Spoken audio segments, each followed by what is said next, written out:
Ren Harris is an icon of the Valley. Ren is a leader. When he decides to lead, he leads. Very soft-spoken, steady as she goes, very calm. He's a Renaissance man with his motorcycles, selling real estate, being a grape grower, loving music, wine connoisseur, you name it, he does it. He is one of the most generous, loving, dedicated individuals I've ever met. Ren makes everyone feel important. He cares about the land, he cares about the environment, he cares about people. Ren knows everybody. I kind of feel like he's the unofficial mayor of the entire Napa Valley. When he greets our guests at the winery, he's still fired up about it. He's generous to a fault. If somebody's having an event, he's there with as much wine as they need. This wine, I might add right there if you've got the label.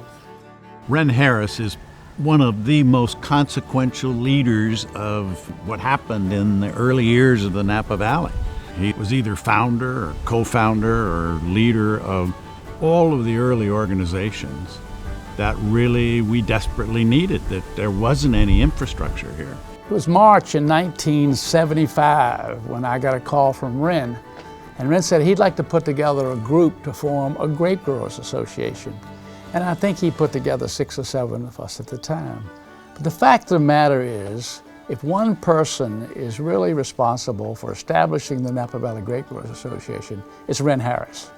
He started the Napa Valley Grapegrowers in his living room. So you can't start an organization in your living room without that passion. He was very, very involved in a number of land use planning. He was at the original ag preserve hearings, the winery definition ordinance. Ren has been the tip of the spear. We did lots of things in those early days, establishing really the basis for the Grape Growers Association today. Ren was very instrumental in setting our bottle price formula, which changed the economics of growing vineyards tremendously. But all through that period, Ren was very, very important to what we were doing. Ren's a visionary. He sees what's good for him is good for a lot of people, and he's that tide that rises all boats. He solved a lot of the early problems, but he's also the example of a hands-on grape grower, vintner. His label paradigm, I think, speaks well of the wine, but I think it's an apt name for the man as well.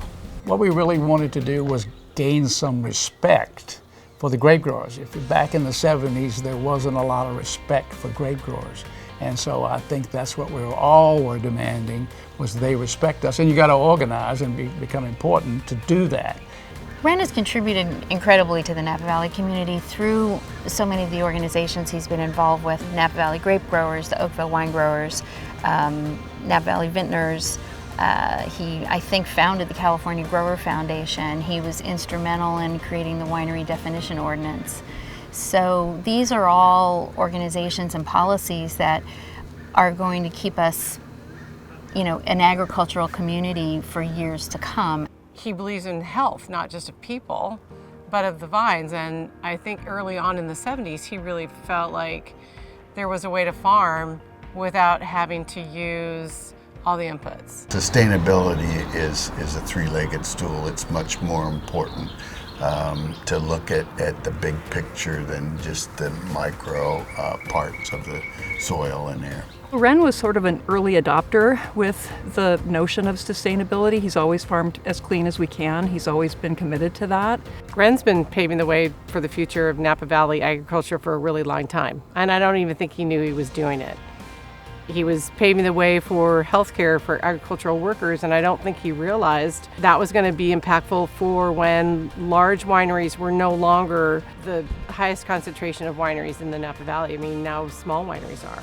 And I don't think many of us would have gotten healthcare had he not started the healthcare for the ag workers. He was so involved in so many of the foundational kind of political issues that went on, you know, how we treat our workers, how the land is preserved for the future of agriculture. Those things stand, and I think they mean a lot going forward with that vision of really protecting the Napa Valley for being one of the best places on the planet to grow grapes. You know, you can build houses anywhere, but you can't grow these grapes anywhere. It's only here, and we all know what a magic place this is, so it's worth protecting, and Ren knew that.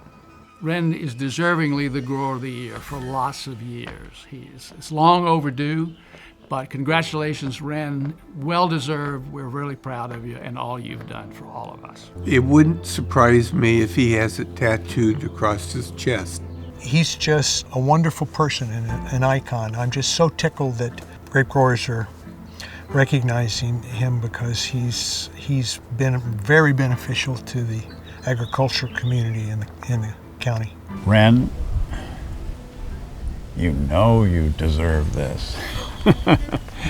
Ren, you've lived a life of giving to people, people that worked with you, your friends, your family, and we're all proud of you. You are really important to your friends. You are vitally important to me. And I know you know that, but I can't say it enough. So thank you, my friend. I love you.